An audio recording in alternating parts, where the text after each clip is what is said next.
की पत्नी नहीं थी। सीता एक साधारण पुरुष की पुत्री नहीं थी, सीता रानी थी, सीता राजकुमारी थी। एक सामान्य पति होता तो बात अलग था।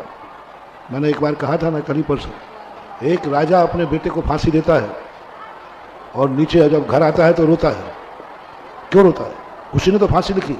बोले नहीं, पिता ने फांसी नहीं लिखी है, राजा ने फांसी दी है। इधर पति ने बात नहीं कही, राजा राम थे। राजा के लिए प्रजा प्यारी होती है, अपनों का और अपना सुख उन्हें तो छोड़ना पड़ता है। राजा के वो मर्यादा पुरुषोत्तम राम थे, उनके लिए तो इस प्रकार की। लेकिन वे जानते थे कभी कभी अपनों के ऊपर जब विश्वास होता है तो जनता के सामने अपनों की परीक्षा ली जाती है। अपनों की परीक्षा रामचंद्र जी जानते थे निर्दोष है, और निर्दोष होने के बावजूद भी यदि वो जनता के सामने स्पष्टीकरण करते तो लोग ये और कहते, हाँ वो तो हर व्यक्ति अपनी जोरू का पक्ष लेता है, कोई मानने वाला नहीं था, हर व्यक्ति अपने।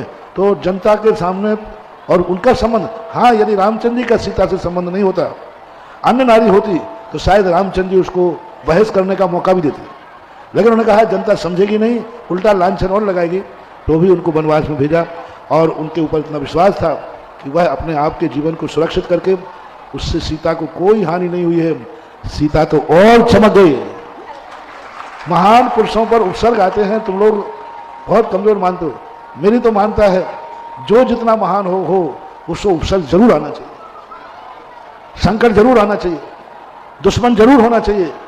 क्योंकि जितने उपसर्ग, जितने दुश्मन होंगे, महान आत्मा की ऊंचाइयां उतनी ही बढ़ेगी।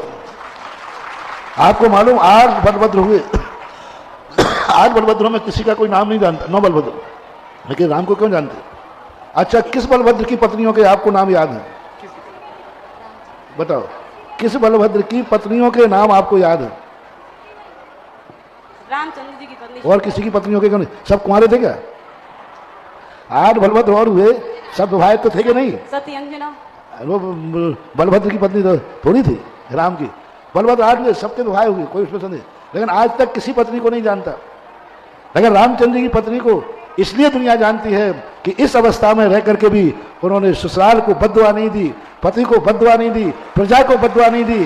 क्या बात है, समझ में नहीं आता, कैसी आत्माएं थी। इतना बड़ा निकृष्ट कार्य किया।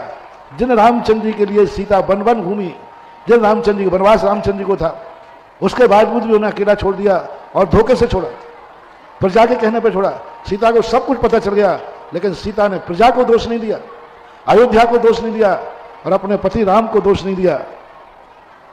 और दुनिया की और नारी होती तो क्या कहती, तुम ही लोग खुद सोच लो। सोचो कभी ऐसा हो तो क्या? अरे कोस कोस के मार डालेगी। काय का पति है तब? हाँ, सीता ने उसके बावजूद भी क्या कहा, जब लक्ष्मण या कृतांत वक्त जब सीता को वनवास में सच्ची कहानी सुनाते हैं कि हम लोग के लिए रामचंद्र ने इस प्रकार से कहा है, तब सीता ने किंचित मात्र भी उड़ाना नहीं दिया, किंचित मात्र भी। बस इतना ही कहा कि यही संदेश सारी अयोध्या को, यही संदेश श्री राम को देना कि दूसरे के कहने पर जिस प्रकार हमें त्याग दिया, ऐसे किसी के बहकाने पर धर्म मत छोड़ देना। बल्कि एक रामायण के अंदर बहुत बड़ा, और वो रामायण के अंदर लिखा और वही आप लोगों को दिखाया। कौन से रामायण के निर्देशक? रामानंद जी। रामानंद सागर ने एक बहुत बड़ी, बहुत अच्छी बात कही। उन्होंने सीता को धोखे से नहीं भेजा, परामर्श हुआ। जब रामचंद्र जी एक दिन चिंतित बैठे हुए थे तो सीता ने पूछा, आपको चिंता का विषय क्या है? तो रामचंद्र ने नहीं बताया, लक्ष्मण ने बताया, भाभी ये बात है। तब क्या उपदेश देती है सीता रामचंद्र जी को, तुम राजा होकर एक स्त्री के मुंह में, एक प्रजा का दुख, प्रजा का संदेह मिटा स्त्री से मोह कर रहे हो। रामचंद्र जी भेजने को तैयार नहीं थे, बोले मैं राजगद्दी छोड़ दूंगा, मुझे नहीं रहना राजा, लेकिन मैं सीता का परित्याग नहीं करूंगा और मैं राजगद्दी छोड़कर पुनः वनवास में रहूंगा। तब सीता ने क्या उपदेश दिया है रामचंद्र जी के लिए, तुम एक स्त्री के लिए राज के विरुद्ध में जाओगे, राजगद्दी के विरुद्ध में जाओगे, एक स्त्री के लिए राज्य, पूरी प्रजा को अनाथ करोगे।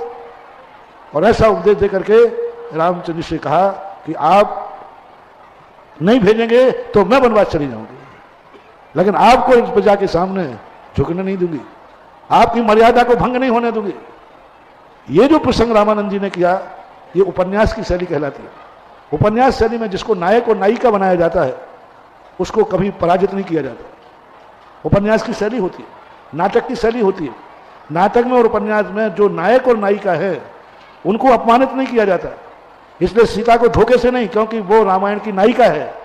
सीता को स्वयं अपनी इच्छा से वनवास उन्होंने स्वीकार करके और कहा मुझे जाकर के वनवास में छोड़िए, मैं फलाने आश्रम में जाकर अपना जीवन व्यतीत करूंगी।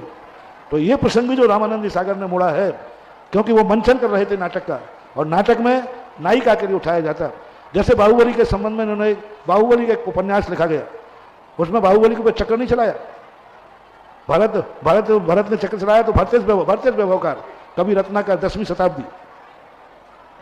भरत को चक्र नहीं चलाया भरत ने, क्योंकि भरत का चक्र चलाना उनकी निंदा है, अपमान है कि चक्रवर्ती होकर के भी अन्याय करे। उन्होंने कहा चलाया नहीं था। जब बाहुबली नहीं मान रहा था तो भरत ने चक्र चला के धक्का दे दिया, जा जा ए बाहुबली ले तू राज पकड़, मैं वनवास जाता हूं। आप लोग घरों में होता ना, बेटे को मां कहती अब ये पूरी थाली खा ले, तो भरत ने चक्र को धक्का दिया कि बाहुबली तू नहीं मानता है तो ले पकड़ चक्र, तू राज का गद्दी पर बैठ करके मैं वनवास जाता हूं। ओहो, मैंने भरते हुए मैंने कहा ये तो सिद्धांत के विरुद्ध है।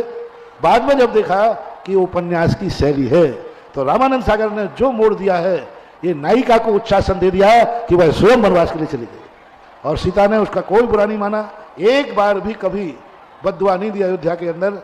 और आज राम से भी पहले नाम किसका लिया जाता है? यदि ये वनवास नहीं होता तो सीता को कोई नहीं जानता। तो बोलो सीता को वनवास होना अच्छा रहा कि बुरा रहा?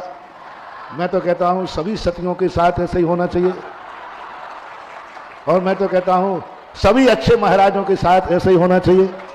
मैं तो कहता हूं सभी अच्छे राजाओं के साथ ऐसे ही होना चाहिए, क्योंकि महान आत्माओं पर लोग जितनी धूल डालेंगे, महान आत्माओं के लोग जितने उपसर्ग संकट करेंगे, उतना ही महान आत्माओं की ऊंचाइयां बढ़ेंगी। ये मेरा अनुभव कहता है और आगम भी कहता है। और हमारे पूज्य गुरुदेव हमेशा कहते हैं संघर्ष का अंत हर्षमय होता है। ये होना